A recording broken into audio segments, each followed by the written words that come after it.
Hello everyone, this is me, waiting Quo again. So today I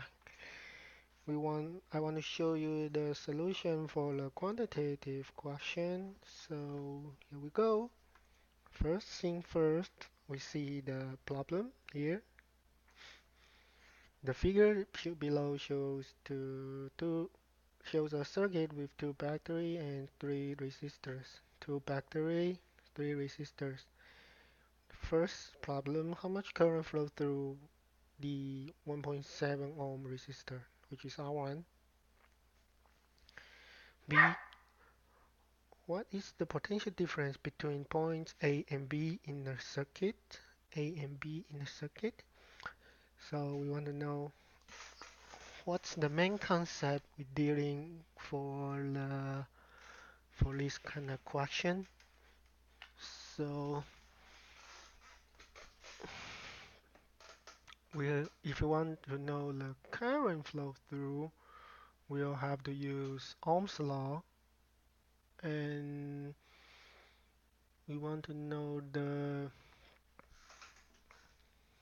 junction points for the current. We'll need to use Kirchhoff's law, and Kirchhoff's law is in parallel path the total current entering the circuit junction point is exactly equals to the total current leave into the same junction point. So if you get confused, don't worry, I'll show you how to do it. And then this is the problem solving guideline for Physics 122 and is provided by Dr. Hill, and is the main purpose of the guideline is to help you to guide you to the solution. So once you answer them step by step, you'll find a solution. So first, what's the main concept in we are dealing with?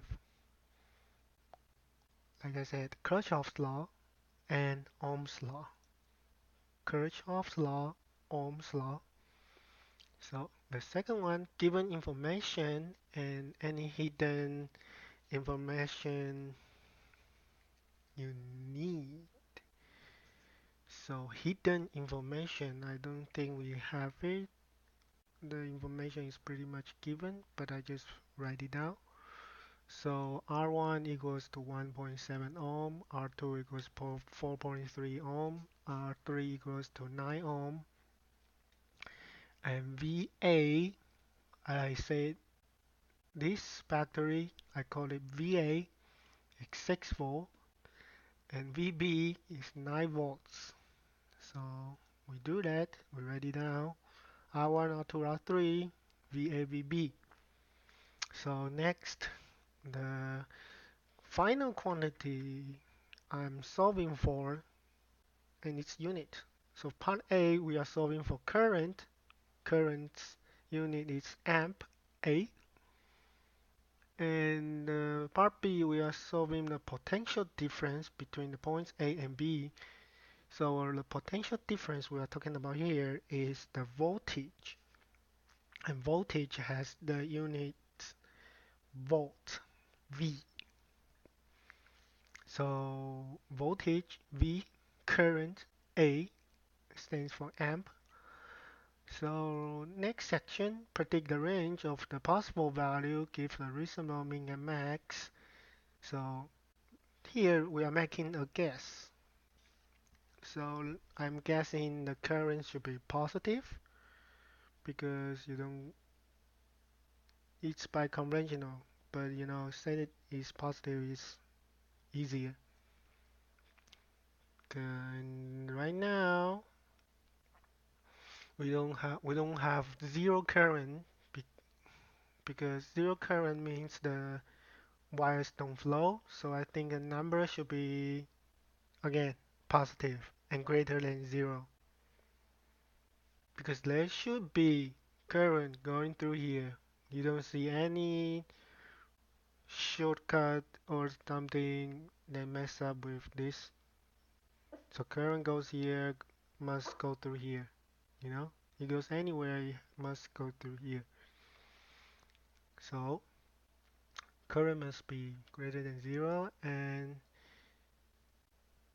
smaller than a certain amount, which I'm guessing is around 5 amp or 10 amp, because we don't really get that much bigger, that much amount of amp in our online homeworks. And in real life, I don't think the current should be that big, because I remember it's like 2 amps you can kill a person, and the voltage here and the ohms here are just a reasonable number, so I don't think you will go over like the 5 amp, 10 amps. So I'm guessing the maximum should be 5 amps. And then for part B, the potential difference between A and B in the circuit. So I'm thinking the battery has 3 volts of potential difference, but I don't think I can say that because battery are try to maintain the potential drops. But anyway, I'm just guessing the maximum voltage should be 3. And again, it should be the positive number and greater than 0, because if you have 0 voltage and use Ohm's law, you will have 0 current, which means it's bad. Our circuit should have current run through everywhere you draw on the wire, you see? Okay, so I'm guessing 3 volts maximum, but again, it's just a guess. It can be wrong, you know. And I try to use the Ohm's law for the if I said maximum is 5, I put V equals to IR. I don't see any points above 3 volts, so I know I'm gonna just gonna say maximum is 3. So next problem, we want to draw a picture with variable identified in part B and C. Part B and C. Okay, okay. So right now I drew a picture of the problem. You'll see I just add this as VA, this battery as VB, and I add each part. I1 is the total current. I'm saying here I1 should be equals to the splits I2 and I3. These two numbers should match I1. I1 equals to I2 plus I3. Kirchhoff's law. Again, very good. I think that's the all. Oh, I forget to tell you. Points A and point B for easier calculation. I don't want. I make A as V1 has voltage of V1, B has voltage of V2. So the potential difference is V2 minus V1 instead of B minus A. So I know I'm calculating the potential difference, voltage, voltage, voltage, so I don't mess up the calculation. But you can name anything you want. Okay, so 4 equations needed to solve this problem. Okay, I told you in the very beginning, Kirchhoff's law, Ohm's law. Ohm's law is V equals to IR. Kirchhoff's law, I1 equals to I2 plus I3. Show your work in variable form here. So show your work. Okay, so here's is the tough part.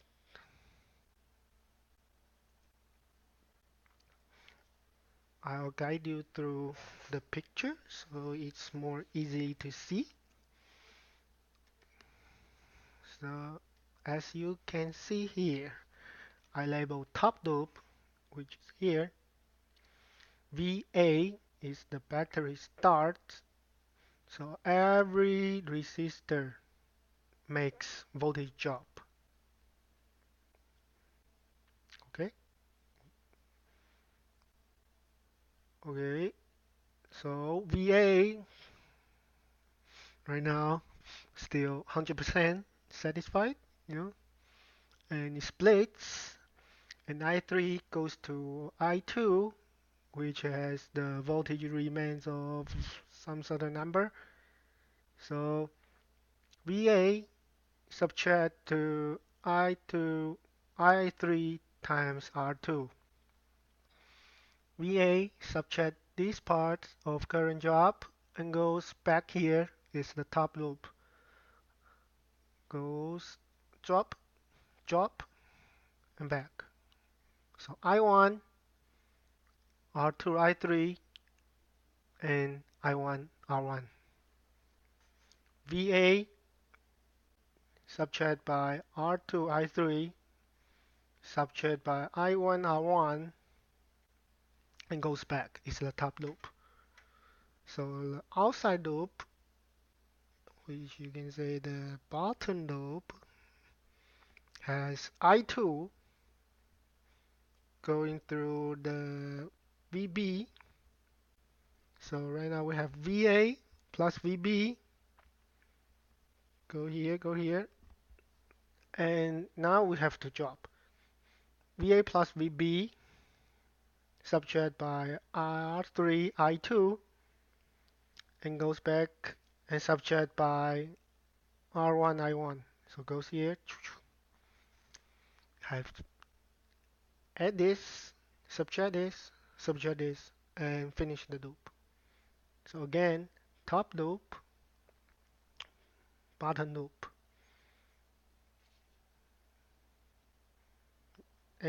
But it's not helpful.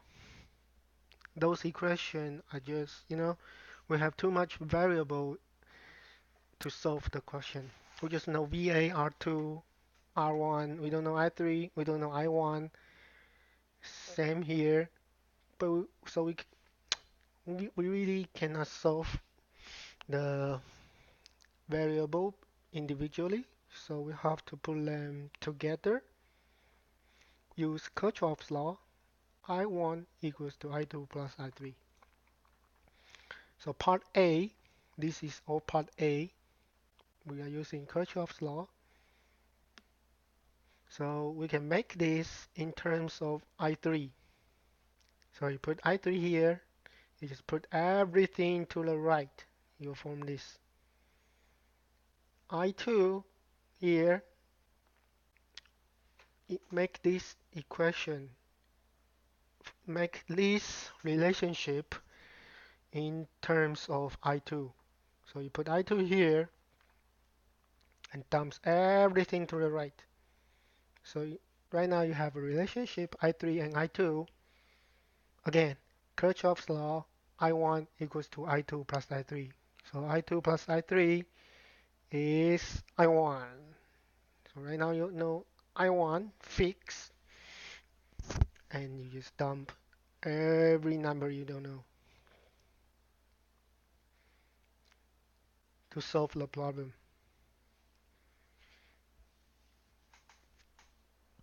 So show your work in numbers and you end up with previous. So I3 is the stuff right here. You just put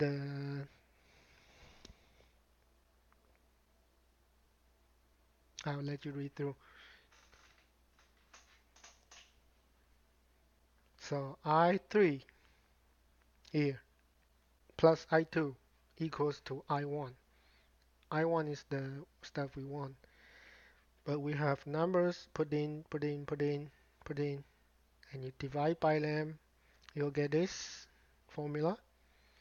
And you put in the numbers, you divide by R3, you'll get this relationship. Add it up and put I1 to the left, amps to the right, you'll get like 3.07 amp equals to 1.6 something I1, and you solve I1 is equals to 1.94 amp. And that's it. That's part A. That's all you needed. So right now, part B. Part B is what is the potential difference between points A and B in a circuit. Again, we are solving potential difference. We are solving voltage. So part B, you can see the outside loop here. VA goes VB. You can see V1 and V2 are all in outside loop. That's why I use outside loop. Okay. So V1 plus VB drop.